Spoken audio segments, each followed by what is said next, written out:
Hey everybody, and welcome back to another Dead by Daylight video. So today I wanted to talk about anti-tunnel perks and anti-tunneling and tunneling in general in this game. As someone who plays both sides, mostly killer, and someone who doesn't tunnel as killer on purpose, I do want to say that it is very strange to me that after seeing some of the stats, not only from behavior but also from Nightlight, which some would say is not a reliable place, that there are basically no anti-tunnel perks that have been in the meta for quite a while. And yet, this is probably the biggest time I've seen the most people complain about tunneling. The point of what I'm going to say here is I've heard arguments as to why people don't bring anti-tunnel perks, but I do want to say that I think people are misunderstanding the point of anti-tunnel perks. So what are anti-tunnel perks? We have Decisive Strike. We have, technically speaking, Dead Hard. We have Off the Record. We have Base Borrowed Time, the Perk Borrowed Time, things like Guardian. A lot of these are what I would consider anti-tunnel perks. A couple of them are used by your teammates, and some of them are used by you.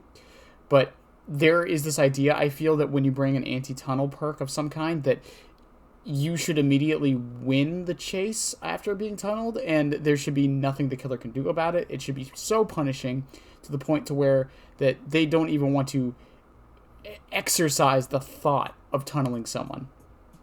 I have a few things I want to say about that. Things like Off the Record Decisive Strike, which, by the way, is still a really good combo.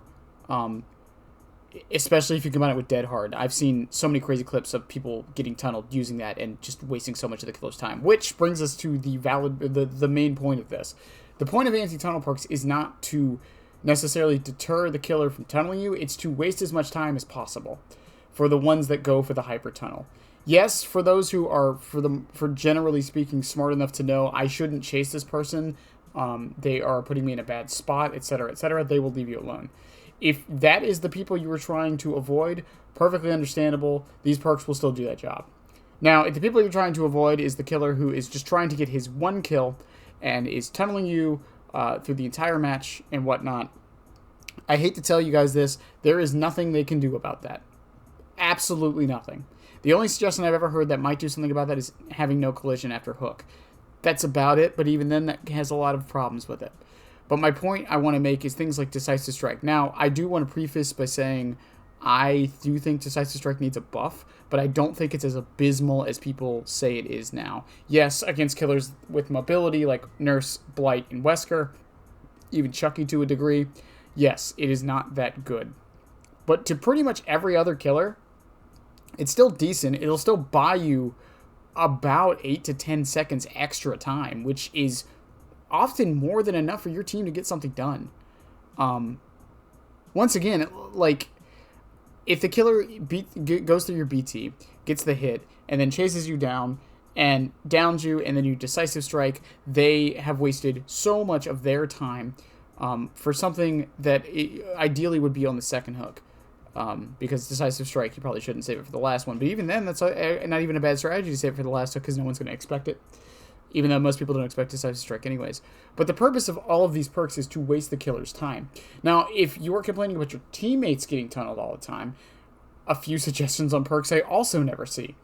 The Borrowed Time perk, the one that extends the duration of base kit borrow time now, is actually pretty decent. It extends not only the endurance, but also the speed boost you get by 10 seconds, which is not insane or anything, but it can throw killers' timings off because some killers will body block and try to put you in a situation where they're going to get the hit and do the countdown. And unlike something like Off the Record, where some killers will hear it I should say not hear it and know not to go for you because it's 80 seconds, it will deter some killers that way. And then the unsung hero of anti-tunnel that I see no one ever bring and no one ever mention is Guardian / Babysitter. When Stranger Things came back, I believe it's now called Babysitter. I've always called it Guardian because that's what I've known it for the longest. What this perk basically does is makes it so the person who gets unhooked is given a 7% extra speed boost. Your aura, you see the killer's aura, so you know which direction they're coming from, so you know where to body block it and where to position to take aggro from. And it also hides their scratch marks. It does a lot to help the teammate you are unhooking. Too many times I see players unhook and both of them hide, or only the unhooker hides, which you shouldn't be doing. You should be taking aggro for your teammate if you can. And I just want to bring light to some of these perks. Decisive Strike isn't useless. I promise you can get some use out of it, even if you don't combo it, like I said. But if you really want to get the most out of Decisive Strike, off the record, plus Decisive Strike plus Dead Hard, if you can time the Dead Hard properly, it is an insane combo that wastes a lot of the killer's time. And something I really kind of wish I saw more often in my games to discourage tunneling. But yeah, let me know y'all's thoughts on ways to help with tunneling, I should say. I keep confusing the two. I know it's a contentious topic, but I honestly think people need to start taking anti-tunnel perks if they are really going to be this upset about killers tunneling. I get it, we are in a regression meta and all of that stuff, and survivors are using their windows, their resilience, their background players, and all this stuff. And I also understand the argument of I shouldn't have to.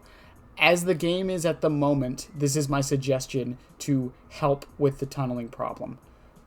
There's not really much we can do. We can't change killers' opinions on what to do or their mentalities through the game. Behavior has not said they're going to address it at any point. So use what you have now to help you win later. In any case, I love y'all. Links to stuff are below. Don't forget the podcast is once a week. Should be coming up on Wednesday. This week's going to be Freddy Krueger. I'm very, very excited for that one. In any case, I love y'all. Have a good one. And bye.